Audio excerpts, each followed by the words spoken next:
You have probably heard about the world's coral reefs in the news lately. You've probably heard us scientists and conservationists screaming hysterically, not quite getting our messages that tactful. And that's because the world's coral reefs, as with the world's oceans, are suffering.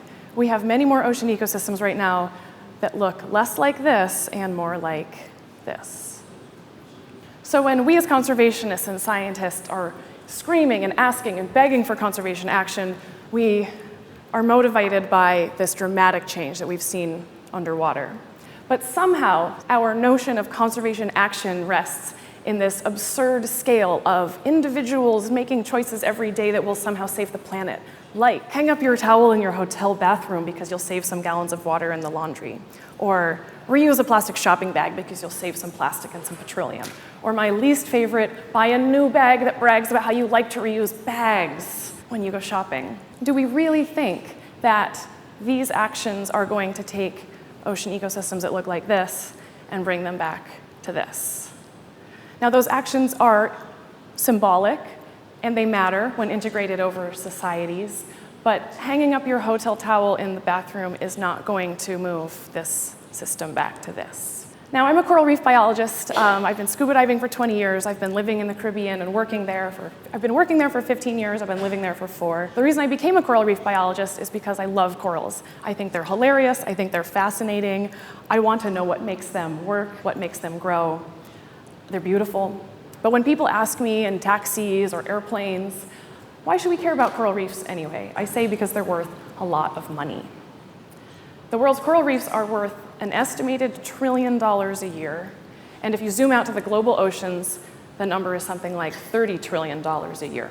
Where is all that money? You're thinking in the audience, right? You're going, wait a minute, where is all that money? So what I want to try to describe to you today is where some of that wealth comes from, where we got those numbers, focusing mostly on coral reefs, but with a couple zoom in and outs, and then some of the threats to those sources of wealth, and then some examples of how science and technology are starting to reclaim and recapture and regrow those sources of wealth. So let's start with coastal protection. 70% of the world's population lives within 150 miles of the shore. Around the world in the tropics, we've built our lives up against the coastline, which makes sense because it's beautiful. But that puts our lives, our property, at risk of storms and flooding and hurricanes and tsunamis. And what that means is that we are trusting the ocean to keep us safe. The ocean does, in fact, keep us safe and has historically because ecosystems like coral reefs are natural buffers and barriers. A coral reef offshore of an island can stop up to 97% of the energy in a wave. That is astounding.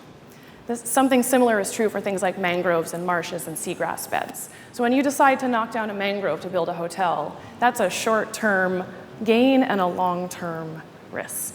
Now, unfortunately, in the Caribbean, we've started losing corals, particularly in the last 50 years. And some islands in the Caribbean have lost them very quickly. Some places in the Caribbean lost them slowly, and there's a few still holding on, typically in places with the best governance and the least corruption. So we're losing those natural buffers and those natural barriers that are worth so much money. A slightly more obvious source of wealth in the ocean is fisheries. The world's fisheries are worth something like $300 billion per year, and there are 1 billion people in the world who depend on marine wild fisheries for their primary source of protein. Yet, once again, we're failing to properly protect that. About 20% of the value of the world's fisheries is lost to what's called IUU fishing. That's illegal, unreported, and unregulated. And particularly with our largest species, we've eaten them almost down to extinction. So now we have fishermen subsisting not on one big group or 3 big lobsters, but taking the very last fish off the reef to help their families survive.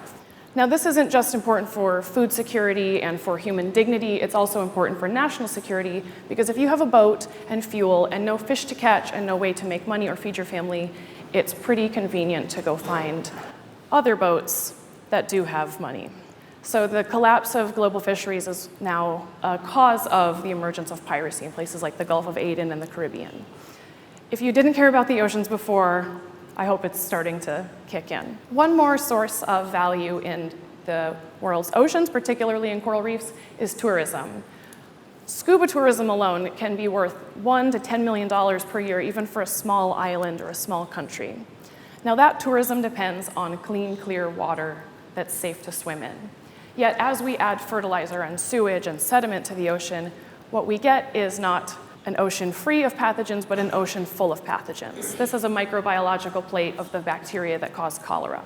We now see antibiotic-resistant bacteria in the nearshore waters by coral reefs, for which we have few or no antibiotics to treat. So we're talking about human health. We're asking tourists to come give us money to keep our ecosystems, our economies, to keep our economies going, and yet we're asking them to swim in pathogens. So it used to be if you got cut, your grandmother would say, go into the ocean will help you heal the wound and help clean it out, and now there are places in the world where it's not even safe to go in the water at all. Given all of those sources of wealth, given all of that value, and given those threats toward it, what are some of the things that scientists and conservationists are doing to try to recover and protect and restore that wealth? I'll give you 4 examples, focusing mostly on coral reefs, but we'll mix it up a little bit. One of the things we're doing is trying to help coral reefs recover in a more hands-on way. It used to be you made a marine protected area and you just tried and hoped that the corals would grow back. But now we're trying to capture the whole process of coral reproduction and do basically assisted reproduction for those coral species. And our vision is that someday, instead of just waiting for corals to grow back, we can start to plant them and grow them like you would a vegetable garden in your backyard. So we do that by finding out when these corals reproduce, catching their eggs, growing their eggs in the lab into swimming larvae, and then figuring out how to get those larvae to go through the settlement process and attach and metamorphose. And this coral here is an endangered species that my lab raised for the first time. No one had ever seen a juvenile of this species until we did it a couple of years ago. So we're trying to do assisted reproduction like you would for in vitro fertilization, but for the world's coral reefs. And we're trying to enhance that with newer technologies in science, like searching for probiotic bacteria that help them survive better, testing to see if we can find the Q molecules that trigger them to settle and attach, and trying to design new surfaces that tempt them to settle and attach and protect them after they've attached better than natural surfaces. Now, this is all still early stage. We sometimes feel like the first person who ever tried to plant a tomato seed in South America and get it to turn into a tomato plant. It's working, though. We have proof of principle that we can actually get corals through this whole process and we can get the juveniles to grow. So now our challenge is to scale that up to the vegetable garden scale and give us a more active way of restoring these coral reef ecosystems. Now, of course, those organisms need safe water to live in, and yet we continue as a society to dump millions of gallons of sewage straight into the ocean. This sewage pipe in Florida deposits about 50 million liters of sewage into the water in Florida every day. This is absurd. We had a wonderful comment yesterday in a workshop. This isn't wastewater. Waste is a resource out of place. This is nitrogen, this is carbon, this is vitamins. This is a resource, and we're simply dumping it in the ocean and letting it fuel pathogenic bacteria, when instead we could be using it to grow algae, which we could then use to grow fish. So these sorts of wastewater-fed aquaculture systems are actually quite common in Southeast Asia, but the rest of the world kind of forgot this was an option. And only now is this technology being adopted back by large aquaculture companies as a way of closing the loop. Instead of taking a resource and sending it straight onto the ocean where it causes problems, we're now closing the loop and using it to grow more fish. And these fish farms in places like Calcutta, in China, in Vietnam, they can supply up to 40% of the fish that are even consumed in a city, simply by closing the loop locally. Now let's get more high tech, because this is the 4th industrial revolution. This organism is called the crown of thorns starfish. It eats coral tissue, and it's a major threat in Australia on the Great Barrier Reef. Now, one of the reasons it has gone through such a population boom lately is because of the poor agricultural practices in Australia. Runoff, nutrients, fertilizer, sediment have been blamed for the rise of this organism. Now, when a group of scuba divers tries to go remove this from the reef, they are limited by their dive depth, their air in their tank, and if you cut this in half, it grows into 2 starfish. So it's not exactly the easiest thing to remove. Enter new technology. The Queensland University of Technology invented a submersible that uses computer vision to find these starfish on the reef, identify them, and inject them with saline and kill them in place. So this is an example of how we're going from completely hands-off conservation to hands-on, using machines to do things that we can't in the landscape of conservation. One more example of conservation technology at a much bigger scale in the island nation of Palau. Palau is leading the way in marine conservation, having set up a shark sanctuary, participated in the Micronesia Challenge to put 30% of their oceans into conservation areas, and then last year said, you know what, let's go big. They put 80% of their waters into no-take zones, no mining, no fishing, and all the way out to the 200-mile EEZ, their exclusive economic zone. Their marine protected area is the size of California. Now, how would you enforce your fisheries rule in a body of water the size of California? In the world of conservation, we used to think that was impossible, virtually impossible, and why would you even bother making a marine protected area that big? Well, Palau worked with a number of different tech companies and NGOs to set up a satellite system to enforce their fisheries regulations. So last year they turned on a system that uses satellites to track boats, track their behavior, uses LiDAR scanning, uses night photography. They can find boats, they can tell by patterns what they're fishing for, they can tell by their registration whether they're doing it illegally, and then they can send enforcement out to intercept the illegal fishermen. Now, just to be sure the world heard this shot over the bow, recently they caught a group of illegal fishing vessels. They made sure all the humans were taken off safely on board, and then they showed just how they feel about people fishing in their protected waters.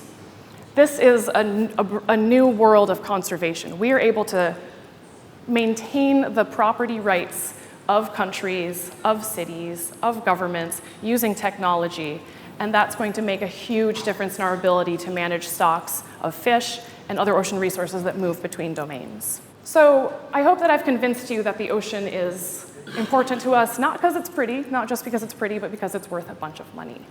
Coral reefs are worth $1 trillion a year. Global fisheries, hundreds of billions. The entire ocean, tens of trillions. But there's one more value that I haven't mentioned yet, and that's one of the most intriguing, and we're going to see that become increasingly important in the coming years, and that's the use of organisms in the ocean to discover new sources of medicine. So this is a molecule that was discovered in Curacao a few years ago that shows strong activity against cancer. One of the reasons the ocean is such a good place to find new medicines is because this biodiversity of organisms means there's a biodiversity of chemicals. So it's incredibly important that we preserve that biodiversity as a whole because we're not done looking through all those chemicals. I hope that I've convinced you that conservation isn't about just hanging up a towel in a hotel bathroom. Conservation is about acting at scales that matter for governments and for societies. As part of his final acts as a president, none other than George W. Bush helped establish the Marine National Monument in the Northwest Hawaiian Islands. It's now called the Papahanaumokuākea Marine National Monument. And Obama is now considering extending that Marine National Park to our 200-mile exclusive economic zone. In the past, it may not have even made sense to do, given there was almost no way to enforce it, but now we can enforce it. I was at a coral reef biology conference last week, and there was concern about the state of coral reefs, but more excitement about this Marine National Monument than there was doom and gloom about the state of things. There is a sea change. The ship is starting to steer in a different direction. So I'd like to ask the next time you're in a hotel bathroom and you're thinking about whether or not to hang up your towel or not, who cares? Do whatever you want. But as you make that choice, think about whether you as a country, a company, a society are making choices at the centimeter scale or making choices at the scale of thousands of kilometers. Thank you very much.